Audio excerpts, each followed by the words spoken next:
Hello, welcome to Conversations on Africa's Development, a podcast brought to you by the African Union Development Agency, NEPAD. My name is Mwanja N'ganjo. I'm the head of communications. Today we're going to unpack the role of knowledge in Africa's development.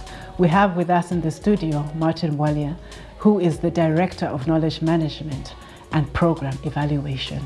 Martin Bwalya has got three areas of responsibility, which are knowledge management, program evaluation, as well as oversight for the centers of excellence across the continent. Martin has held several roles before in different international organizations. He is a qualified machinery design and machine management designer. He joined NEPAD agency in 2008, where he has held several roles, including oversight for sustainable land and water management, and he also was the head of the Comprehensive Africa Agriculture Development Program, CADAP. Welcome, Martin. It's a pleasure to have you with us today. Thank you so much.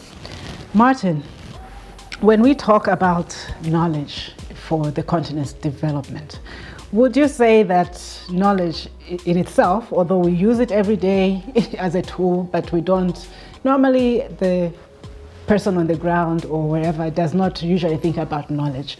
But what is the role of knowledge in Africa's development? Thank you so much. I think, yes, probably to understand we should begin with appreciating what do we mean by knowledge. Many times us as experts, we try we have codified that and we look like it's an issue for experts only. But what we're talking about when we say knowledge is actually the information, the values, the norms that we know, and we get to know from the moment you are born, the moment you begin to grow. So it's the issues that we know and we live by as a people. And that's why when we talk about knowledge, it's not just expert data, it's not just scientific data, it's also about our values, it's about our norms, our culture, our traditions, and it's those things that actually make us who we are. And that is important in terms of appreciating when we say knowledge in development. Because, and I'll go on here to say that one of the constraints or problems in Africa's development pathways and trajectories is that we have tended to be very mechanical, and we are leaving behind our values, we are leaving behind our culture, our norms, and it's not that you carry what was there 100 years ago, but we need to be evolving with who we are. Other than that, we are doing development, and sometimes we have even defined development as behaving like other cultures, which is unfortunate. And therefore, without actually appreciating who we are and moving with it, money, infrastructure, and all those things that are more physical are not going to give us the development that we're looking for. We need to carry all of them together. In unpacking the role of knowledge in Africa's development, Martin, can you really say that knowledge is critical for the development of Africa? Yes, it's actually a very underlining issue. And unfortunately in the continent, sometimes we've either just played that as a simple issue or even continue to play lip service. But its underlining issue is critical because knowledge is a primary resource on which we should base development. And I think it's important to take a step back there and say, then what is this knowledge? Many times us as experts look at knowledge as only processed official data and things like that, results of research, of analysis. But I want to say here that when we say knowledge, we actually mean, and it should present who we are as a people. So when you're talking about our norms, our values, our culture and traditions, the information that actually we sustain, that make us behave, conduct ourselves in the way we do, is part of the knowledge, is part of the narrative that should define us And that should be an integral part of development. Thank you, Martin. So now it has become clear with its new mandate as the development agency for the continent that AUDN-NEPAD is supposed to harness knowledge for the continent's development. How does AUDN-NEPAD do that? Yes, there are actually two parts here now. There is knowledge, as I said, which is about who we are. And that is integral part of that development narrative. That is one aspect. The other aspect is that we need the analysis, the understanding of what we have, where we are, and where we want to go. And that information, both our inherent knowledge and this analysis and the examination of issues, political economy, etc., we need to actually harness that. It doesn't come by itself. And that is why the African Development Agency has been placed with knowledge as a core responsibility, because knowledge in the form that I've described is actually a basic resource that you need input into the defining and undertaking your development work. In the same way, and I think here to make it simple in terms of understanding, in the same way you actually bring in financing, in the same way you want infrastructure, in the same way you want energy, electricity, fuel, in terms of input to your economic development processes, you need knowledge. And in that way, you can actually appreciate that for those resources that I'm referring to, you need to find them. Actually, you have to spend time and money to actually find electricity, find all the resources that we use. So what it is here in terms of the mandate of the African Development Agency is actually to get more intentional in generating, processing, and making usable the knowledge that we need to inform our development processes, development decisions, and even every effort that we make, both in terms of historical understanding, where are we coming from, understanding where are we today, and indeed then on the basis of this, where do we go and how do we go there? All right, so Martin, sorry if I can just throw this in a little bit. Seeing as knowledge is not really a tangible asset or a tangible resource, how do you measure your impact through what you do in knowledge management at AUDN-NEPAD? Well, actually, you can say it's not tangible, it's intangible. In fact, that is the issue is that application of knowledge is going to make a difference in what you deliver. And you can then see the value in terms of how tangible it is, because it does impact on the quality, on the form, on the extent of what you deliver in terms of development impact. And as I said, I want to emphasize the point that you need to actually generate knowledge, and you have to invest in it, you have to recognize it, and you would actually see, if we talk about policy choices, that the information available to the decision makers, to the policy makers, is a critical part of both the process of policy formulation as well as the quality of the policies that come out. And one of the things that you can have all the money in the world, but if you don't have the information, your policies may actually be completely out of place, irrelevant, inappropriate, resulting in impact that is actually not desirable. All right. You are also in charge of the Centers of Excellence. May you please tell us what Centers of Excellence have been operationalized or put in place? What are they and where are they? What are they delivering on? Yeah, I actually said many times, and I want to probably give an example here that most times when you look at development in Africa, we have gravitated more towards financing. So there's a lot of movement towards development aid, towards investment, and you can say probably the continent in the 50s, 60s, we were talking about political independence. Yeah. That came to an extent with some economic independence. We've been struggling the last 5-6 decades to actually harness and get complete economic independence. But political independence, economic independence will not go far if there is no intellectual independence. and that is about knowledge. And that is why the whole issue of knowledge is critical. And what the African Union Development Agency is doing is actually beginning to actually walk the talk on the issue of the fact that the continent needs to invest more, needs to respect more, needs to appreciate more the value of knowledge. And what has happened then in terms of walking the talk, the agency has established 5 centers of excellence in very clear themes of the continent's development agenda based on Agenda 2033. They are actually thematic in terms of focus. They are based in the region. We have one on rural resources and food systems based in Dakar in Senegal. We are building one in climate change and the environmental resilience in Cairo. We have one on institutional development and human capital development in Nairobi, in Kenya.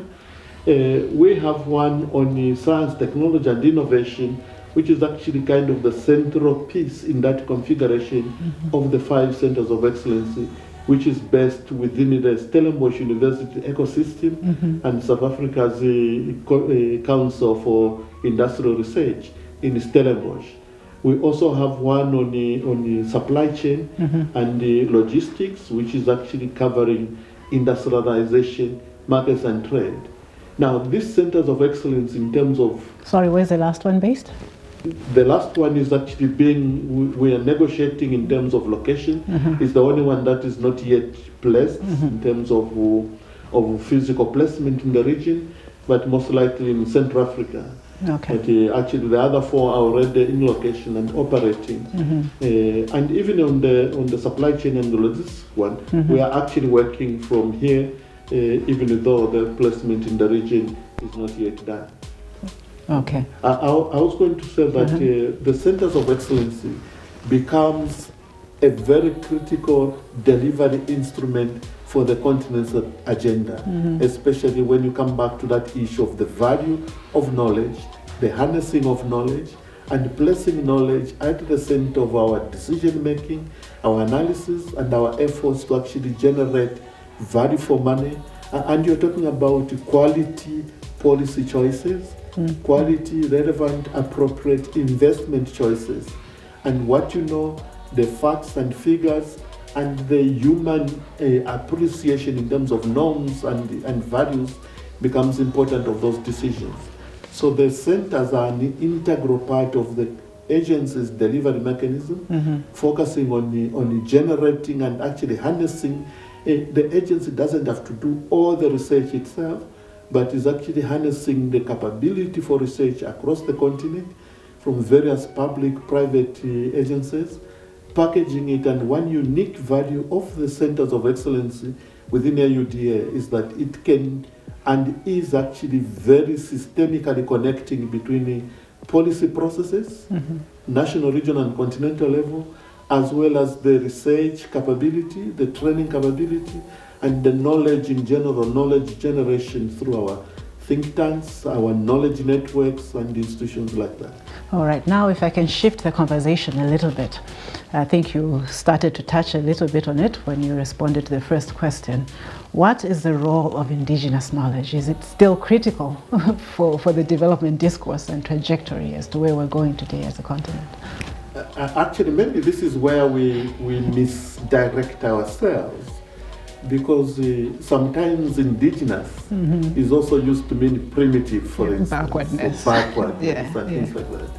And in the knowledge that I'm referring to, there's no such a thing. And obviously knowledge does evolve. Yeah. We do learn, we do bring a new understanding, and whether you call it indigenous or not is part of that knowledge. And sometimes actually in the context of labeling indigenous primitive, we have lost out a lot of very valuable information, knowledge that actually underpins our norms, our values. Can you give us an example, a quick example on what kind of knowledge we've lost out on? A quick example is probably responsibility. When you are looking at development, in fact, the whole issue of responsibility is inherent in our culture, in our norms. But we've come to a stage where through various interventions and the way we interact, that it now begins to look like development, even all the way to my household, becomes the responsibility of government. And therefore I sit back, I sit away, and I don't even play my role in terms of accountability, in terms of checks and balances. And those are things that if you look back, and it's not like long ago, 4 decades ago, actually to have food on the table in a household, it was not just the parents' responsibility, it was the community. The community will make sure that everybody is fed. Today is not the case anymore. The community will make sure that the facilities in the location are actually looked after. Vandalism was not like a thing you would see every day, but today we see those things. And it relates to those norms, the values, and very basic. This is about being who we are and being responsible for what we regard as ours. Okay. And that's so in a sense, you're driving home the point that African Union Development Agency is also ensuring that we don't lose the knowledge that we already have as a continent, but we leverage on that even as it evolves. Exactly. And in terms of our themes, and you can say slogans, is actually that we need development, but we need development with values. We can't develop on the basis of the values of China. I can say another one, Europe, America. We need to develop on the basis of the African values. True. And that is the only development that is going to be sustainable, is going to be systemic, is going to be about who we are as a continent. And that's why, to come back to that, more and more, in terms of how we present, how we measure, how we value development, is part of our responsibility as African Union Development Agency. All right, just while we're closing, before we close, can you give us a glimpse of the vision that you have for knowledge management, harnessing of knowledge management for Africa's development? As the African Union Development Agency, where are we headed? Well, I think, and to an extent, it's not that we are at zero. We've moved miles. There's a lot of capability in the continent that is generating knowledge. Unfortunately, probably not as well connected to the use of the knowledge. And you find that to the extent also that some of these facilities and capabilities working on very variable understanding of what we're doing, including modeling on the foresight side, is actually still funded through development aid. And one thing that has to happen is more and more our own governments need to own that responsibility. Because that is knowledge, and if we are not generating it ourselves, there's nobody who's going to give you knowledge interest-free, condition-free. It comes with that inherently, and it's not that you are blaming them. And that's why in terms of the vision, actually, and we have actually come a long way in the last decade, that there's increasing appreciation, government investments in statistics, in research, in science, technology, and innovation. And I see that growing. And to an extent, it's actually, it's not like a nice thing to do. It's something we have to do. If we have to leapfrog, and I use the word leapfrog deliberately, because we need to jump our development trajectory far further than where we are today. And this, we owe it to our people, we owe it to our continent, and I'm saying owe it because it's possible, it can be done within a generation. The levels of poverty, the levels of inequality, the levels of unemployment are simply unacceptable. Well, you've heard it for yourselves. We cannot rely on others to give us the knowledge that we need for our own continent's development. And knowledge does come at a cost. But I think this is another topic for another day because we've run out of time. Thank you very much, Martin, for having joined us today. Thank you so much. Indeed, we've heard how it's our responsibility to take Africa forward. Actually, we should not lose that responsibility and accountability of holding ourselves accountable for our own continent's development. Moreover, knowledge that does come at a cost, and if we don't leverage on the knowledge that we already have on the continent, we cannot wait on others to give us the knowledge that we need. And indeed, moreover, that knowledge that we might be gleaning from others actually comes at a cost. As Africans, we need to take our own development and our own terms using our own knowledge and the resources that we have on the continent. My name is Mwanja N'ganjo, signing out for today. Till next time, thank you.